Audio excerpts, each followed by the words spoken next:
Thursday night at Summit Point, and the atmosphere is electric. We are into the business end of the season, event 4 of 5, which means every point is a golden ticket toward that championship trophy. 12 minutes plus a lap. It sounds short, but in these Cortinas, it is an eternity of wrestling the steering wheel. One tiny slide and you are dropping 5 places in a field this competitive. Martin Mole has a 25-point cushion over Chris Stokes at the top, but Jody Fannin is looming large in third. It is not just the overall lead either. James Allen is defending that Pro-Am top spot for Garagisti tonight. And do not overlook Rich Snape leading the AM class. This circuit rewards bravery on the brakes, but it will bite if you get greedy with the curbs. I have lost enough paint here to know how much it hurts your momentum.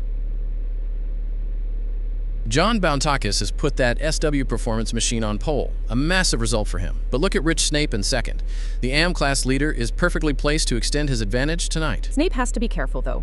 Jody Fannin is right behind him in third. Fannin is the top pro on this grid, and he will not want to spend his race looking at the back of an AM car no matter how quick Snape is. Further back, we have the Pro-Am leader, James Allen, in 7th. He is 3 spots behind his Garagisti teammate, David Constable Barry. That is going to be a tense first few corners for that garage. And Chris Stokes is buried in 12th. With championship leader Martin Mole not on the grid today, this was Stokes' big chance to close the gap, but he has left himself with a massive mountain to climb. Green flag is out, and Bountakis leads the charge towards the first corner. Snape has got a decent launch, but Fannin is already tucked under his rear bumper.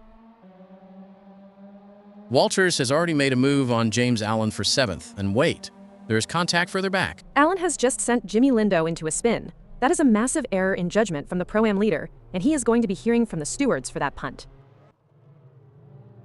Weller is slicing through the field. He's just picked off Kosick, and now powers past the recovering Lindo. He's even got the better of Chris Stokes. Stokes won't be happy about an AM driver pulling that move, but Weller's car looks so much more settled through the complex. Neil Constable Barry has found a way past Chris Stokes. That's another position lost for the championship contender. Stokes looks like he's driving on ice. He's got to stop the rot soon, or he'll be out of the points entirely. Lindo is making up for that early spin. He's just muscled his way past Neil Constable Barry. He's on a mission now, carving back through the pack. Stokes is the next target up the road. Stokes is a sitting duck. Both Allen and Lindo fly past him, and Lindo's not stopping there. He's taken Allen too. That is aggressive stuff from Lindo. He's driving like a man with nothing to lose after that opening lap incident. Wait, James Allen isn't having any of it. He fights back on the inside and reclaims that 11th spot. Fovarg lunges at Kosick for 7th, but they are tripping over each other, and Weller is right there to take advantage. There is contact.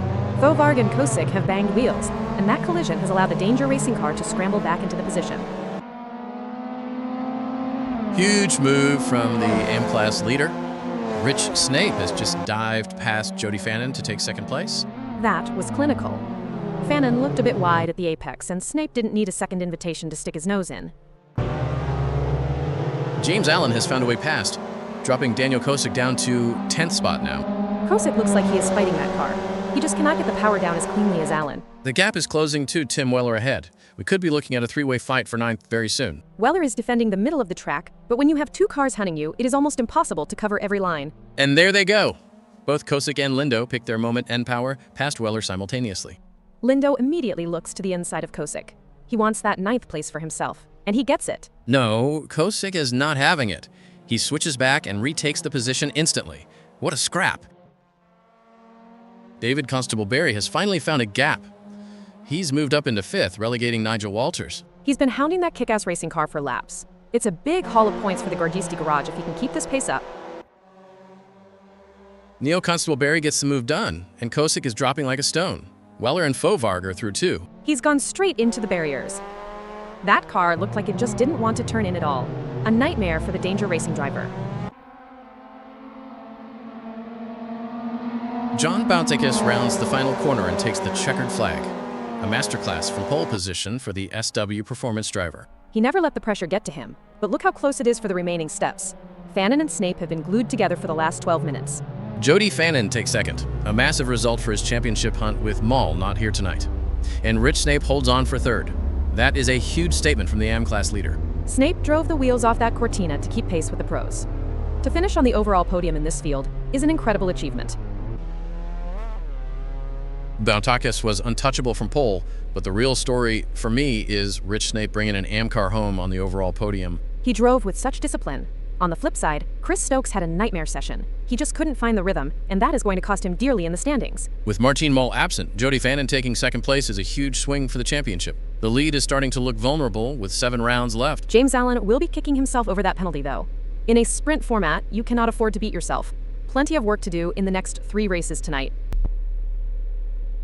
Look at the shakeup in the standings. Jody Fannin has officially leapfrogged Chris Stokes for second overall after that brilliant drive. Stokes really let himself down in that first race, and Fannin is smelling blood with Martin Mull not here to defend his lead. That gap is closing fast. And how about Rich Snape? He's now tied for 4th in the championship with James Allen. An AM driver sitting that high is practically unheard of. It's all about consistency. Snape stayed out of trouble while Allen was tangling with the field. In a 4-race sprint event, those mistakes are amplified. Neil Constable-Berry leads us away on this reverse grid, but the big story is the wall of fast cars at the back. Bantakis, Fannin, and Snape have it all to do from the final 2 rows. It is a complete flip. Neil has the clear air, but he will have his mirrors full of Jimmy Lindo and Tim Weller immediately. When you are at the back, in a reverse grid, you have to be clinical. You cannot afford to get stuck in a train. Chris Stokes is dead last in 14th. After that dismal first race, he has to find a way past nearly everyone just to salvage points and keep pace with Fannin in the standings. I have started at the back of these grids before. You are watching for everyone else to make a mistake. If Fannin and Stokes get impatient, they will just trip over each other and hand more ground to Martin Mull.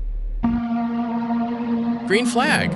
Neil Constable-Berry leads the pack down to the first corner, but Jimmy Lindo is flying off the line. Weller's got a run on the outside too. It is total chaos further back as the faster cars try to find a gap. Fannin is wasting no time. He has already forced his way past Rene Robertson to gain his first position of the race. He has got to be aggressive. When you start that far back on a reverse grid, every second you spend behind a slower car is a second the leaders are pulling away. Joel Limrich is holding on to that 7th position for now, trying to keep the SW performance car in the mix. He is in a tough spot. He has got some very fast drivers behind him who are going to be desperate to get through while the pack is still bunched up. Bountique is tucked in at the tail end of this mid-pack group, still looking for an opening. After that dominant win in race 1, this must feel like a completely different world. It is a massive mental shift. You go from clear air and leading every lap to staring at a bumper in 13th. He needs to pick them off one by one and stay out of the chaos. Rene Robertson has found a way past Snape, taking 9th place as they head through that complex. Walters is struggling there. He has just lost 3 places in one go, to Robertson, Snape, and Allen. He has completely lost his momentum. Allen is on the move, diving past his Grashisti teammate David Constable-Berry, with Bantakis following him through. He is driving like a man possessed. He has just picked off Snape and now surges past Weller into 7th. Wait, it is all kicking off. Snape and Weller both jump back ahead of him, but Allen manages to reclaim that spot from Weller immediately. This is proper wheel-to-wheel stuff, but Snape finds the traction and muscles back past Allen once more. Exhausting to watch. Robertson is really putting the pressure on. He dives inside Kosick, and that's 5th place changed hands. Kosick isn't taking that lying down. He switches back. Oh, but Robertson just muscles his way right back through at the next turn. Contact. Robertson has just squeezed Kosick toward the edge of the track, and they have banged wheels. The stewards are already on it. A warning for Robertson for not leaving space. You simply cannot just pretend the other car isn't there. This scrap has allowed Rich Snape to close in, and he has just picked off Kosick while he is still recovering from that contact. They are trading places like a game of tag. Kosick gets him back, but Snape dives down the inside again immediately. And once more, Kosick finds the traction on the exit and forces his way back into 6th. This is a relentless battle. Fovarg and Lemrich are putting on a show, trading 3rd place back and forth like it's a hot potato. Fovarg's car is looking twitchy on the brakes. He keeps getting it back, but he's having to work twice as hard to stay there. Rene Robertson gets him, and now Kosick and Allen are following him through. Fovarg has just completely lost the front end. He is in a total freefall. Walters and Lindo both pick him off as well. 8 spots lost in the space of a single complex. Rene Robertson has just made his way into 2nd place, getting past Neil Constable-Berry. It's a solid drive from Robertson. He's been consistently picking them off, and is now in a position for a real podium finish. Weller has managed to get back past Snape, who's been dropping like a stone here in the late stages. It's unusual to see Snape this far down after that brilliant podium in race 1. He must have some serious tire drag. Jody Fannin takes the checkered flag and the win. What a masterclass of clinical overtaking after starting 12th. He didn't put a foot wrong. That is exactly how you manage a reverse grid, pick them off one by one, and keep your nose clean. Renee Robertson crosses the line to secure second place overall, his best result of the night so far. He had that warning earlier, but he didn't let it rattle him. He's absolutely on fire this Thursday evening. And here comes Neil Constable-Berry. He's going to be absolutely thrilled with a third place finish today. He held on for a very long time under massive pressure. That's the best he's looked all season long. Jody Fannin winning from 12th is a statement of intent. He is taking full advantage of Maul's absence to reel in that championship lead.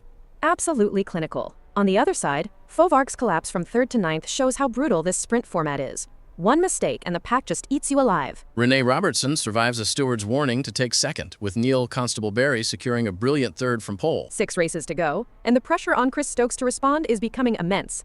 He needs a big result in the next one. We have a new leader at the top of the mountain. Jody Fannin has officially leapfrogged Martine Mull to take the championship lead by 4 points. Fannin has played this perfectly. He knew Maul wasn't here tonight, and he's pounced. That is exactly how you win a title. You capitalize on every single absence. James Allen is back up into 4th as well, edging out Rich Snape, while Renee Robertson's podium has seen him climb 10 places in the standings. Robertson is the biggest mover of the night. It just goes to show how quickly things can change when you find the right setup for these sprint races. Jody Fannin is exactly where he wants to be. Championship leader for the first time this season and starting right at the sharp end on pole. He is in the zone. But look at the contrast in that Garagisti garage. David Constable-Berry is on the front row, while James Allen is stuck down in 13th. And Chris Stokes just cannot catch a break tonight. 14th on the grid. He needs a miracle to stop Fannin from checking out at the front. It is a long way back from there. You are fighting through the AM-class traffic, and they are not going to make it easy. If I am Stokes, I am looking for a massive opening lap. Or it is game over for this race. Green flag. Fannin gets a perfect launch from pole position, and he is already covering the inside line. David Constable-Berry is right there with him, though. Look at the drive from that Garagisti machine as they charge toward the first apex. James Allen is not messing around. He's already picked off Weller, and now he's looking to put Fovarg behind him. He's making that Garagisti machine look very wide. He's got his sights set on, moving back up toward the sharp end where he belongs. Snape has found his form again. He's just dived past John Boone-Takis for 6th place as they head into that heavy braking zone. He's really found his rhythm this time. He's an absolute specialist in these Cortinas. He just knows where the grip is under power. Chris Stokes has just picked off Neil Constable-Berry as they head through that complex. He has finally found some speed in that kick-ass racing car, but he still has a massive mountain to climb from 11th. Renee Robertson is all over the back of Nigel Walters. He dives down the inside and gets the move done. Wait, Walters fights back. He uses that extra bit of curb and slides back through into 3rd place again. Joel Lemrick is trading paint with Neil Constable-Berry here. That's 11th spot, swapping hands every single corner. This is exactly why you don't give an inch. Neil gets it back, but Lemrick powers through once more. Stokes finds his way past Neil Constable-Berry, but it's such a heavy car to manage on these tires. Wait, Neil has just taken him back. He's not letting that championship contender go easily. Oh, and Stokes is back through again. Boone-Takis gets past Kosick, and look at the trouble further back. Kosick has gone off and collected Dominic Fovarg. He's into the barriers, and that's a penalty from the stewards for not holding his brakes. Absolute disaster for the Danger Racing driver. Kosick is crawling back onto the track now, but he's dropping like a stone. Fovarg, Allen, and Stokes all fly past him. Weller's struggling with the rear tires, and James Allen has just taken full advantage of it to snatch 7th. He's been consistent all race, but Allen's experience in these situations is just starting to tell here in the final laps. Leaders in trouble. David Constable-Berry and Jody Fannin have had a massive coming together. Constable-Berry's off. He's just gone straight into the barriers after Walters and Snape picked him off. What a turn of events. He's still trying to get it pointed the right way, but Jimmy Lindo's just gone through into 4th while he recovers. That's so hard to take when you're that close to the front. He's got to keep it together now and at least finish. Jody Fannin somehow keeps the lead, but Walters and Snape are right on his gearbox now after that incident. He's got a mirror full of hungry drivers. That could have been a title-ending moment, but he's survived by the skin of his teeth. Fannin's car must have some damage after that hit. He's defending for his life through this final sector. He's doing enough to hold the line, but Snape and Walters are sensing a massive opportunity here. Wait, Nigel Walters is making his move. He's alongside Fannin as they head toward the last few corners. He's really testing Fannin's patience. This is high-stakes stuff with the championship lead on the line. They're almost wheel to wheel. Fannin is holding firm, but he can't keep this up for long if the car's not 100%. He's a fighter, though. I've seen him pull off some incredible defensive moves in his time. The crowd is on their feet. This is easily the most intense finish we've seen all night at Summit Point. It's all down to who can keep their cool. Fannin is under immense pressure from both directions now. Walters and Snape are still right there, breathing down his neck. One slip, and it's a completely different podium. This is what it's all about. Fannin's championship lead is being tested to its absolute limit right now. Jody Fannin hangs on. Despite that massive scare with Constable Barry, he crosses the line to take the win and extend his new championship lead. That was a champion's drive. Most people would have panicked after a hit like that, but he kept his head while Walters and Snape were breathing down his neck. Nigel Walters takes a brilliant second for kick-ass racing, and look at Rich Snape. From 7th on the grid to another overall podium for the AM leader. Snape is the driver of the night for me. To pick your way through that mess and finish right on the tail of the pros is top-tier racing.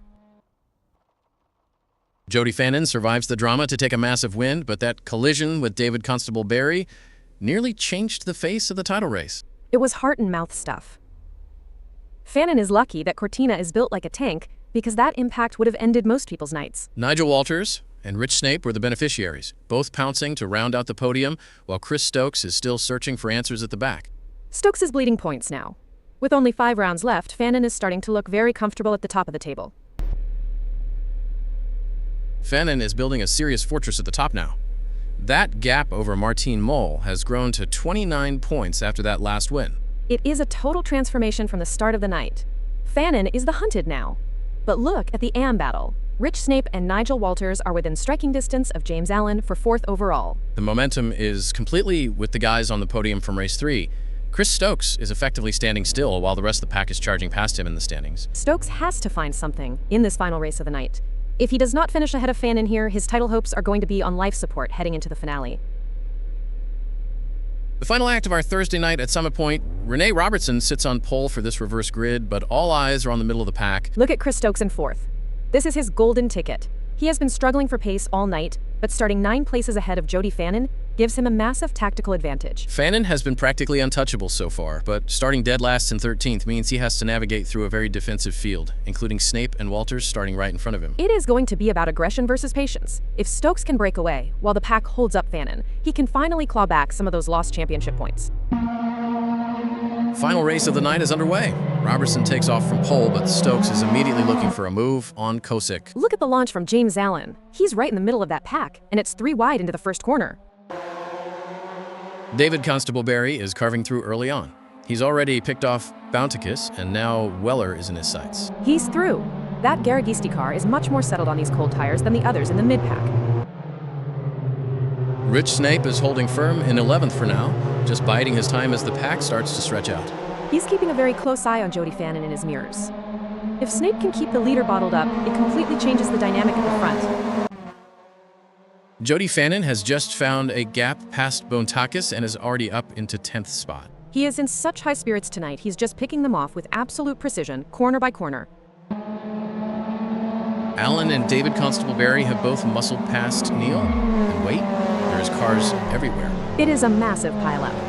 Neil, Allen, Lindo, and even the leader Fannin are all tangled together in that braking zone. Total chaos. Fannin and Walters are trying to scramble through, but Neil is bouncing off everyone as the pack reforms. The Garagisti drivers have basically taken each other out here. It is a disaster for their team points haul. James Allen is back past Neil, who looks like he has some steering damage after that hit from Fannin earlier. Leader battle. Robertson has just understeered straight into Daniel Kosick, and that's a penalty from the stewards. Kosick finds the way past, but Robertson is coming right back at him. This is absolute war at the front of the field. They're trading first place like it's a joke. But while they trip over each other, Fovark has just snuck into second. Wait, Nigel Walters has just been sent into a spin after Daniel Kosick squeezed him out. That's a warning from the stewards. You can't just close the door on a car that's already inside you at the apex. Snape has made the move. He is through into second as they head into the braking zone. Fovark fights back immediately. They have touched. A heavy hit between those two, but Fovark somehow scrambles back ahead. Wait, more contact further back. John Bounticus and David Constable Barry have tangled. Both those Garagisti and SW cars are looking a bit secondhand now. It's a very physical end to the night. Weller is going backward now. Snape is already passed, and now Boomtakis is through too. He is absolutely bleeding time. David Constable Barry takes another one as well. Weller's tires must be absolutely cooked. Rene Robertson crosses the line to take a well-deserved win from pole. He held his nerve despite all that early pressure. That's his first win in the championship, and he's done it in some style. A brilliant performance from Robertson tonight. Fovarg holds on for second place. He's really found some pace in these final races of the night. He's been consistent throughout, and that's exactly what you need in these sprint races. And look at Daniel Kosick. He's just behind him in third. Kosick takes the final step of the podium after that battle with Robertson earlier. A solid haul of points for him too. Rene Robertson finally gets that top step, managing the pressure perfectly after that early skirmish with Kosick. He earned it, but the story of the race was that massive multi-car pileup. Seeing the championship leader Jody Fannin tangled up in that mess was a heartstopper. It was a huge chance for Chris Stokes to close the gap starting from fourth, but he just could not find the podium pace when it mattered most. That is the beauty of the reverse grid. It forces you to be perfect. Fannin got caught in the chaos, but Robertson stayed clean and was the class of the field. What a night of high-stakes racing here at Summit Point. Jody Fannin started this evening sitting third in the standings, but he leaves us with a commanding 46-point lead at the top of the table. He was the class of the field when it mattered most. But the real shock is the AM-class surge. Nigel Walters and Rich Snape have climbed into third and fourth overall, leapfrogging Chris Stokes in the process. Stokes had a nightmare out there, failing to add to his tally tonight and dropping from second down to fifth. He has got a massive mountain to climb if he wants to salvage this title bid in the final event. 4 races left in the season, and Fannin has all the momentum. We know Martin Mol will be back to defend his 4 wins, so that finale is going to be explosive. I cannot wait.